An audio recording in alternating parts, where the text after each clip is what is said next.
Hi, I'm Trudy Brewer, editor of Beauty EQ, and I'm going to show you how to use the new Shiseido Synchro Skin Radiant Lifting Foundation. But first, you need a colour match.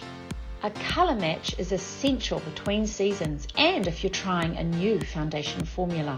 Make sure your skin is makeup free before you try a new foundation. The jawline is the best area of the face to test the colour. Your aim is a seamless colour match. A Shiseido consultant will match the perfect colour and share tips on how to get that seamless, illuminating finish.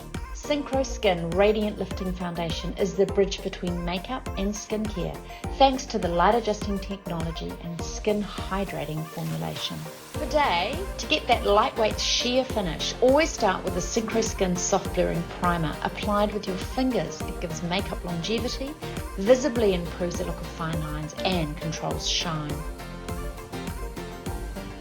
For a night makeup look, dot on another layer of the Synchro Skin Radiant Lifting Foundation, just where you need a little extra cover, and then use a brush to buff it into the skin for a smooth, flawless finish that lasts for 24 hours. Synchro Skin Radiant Lifting Foundation. My skin looks great in any light.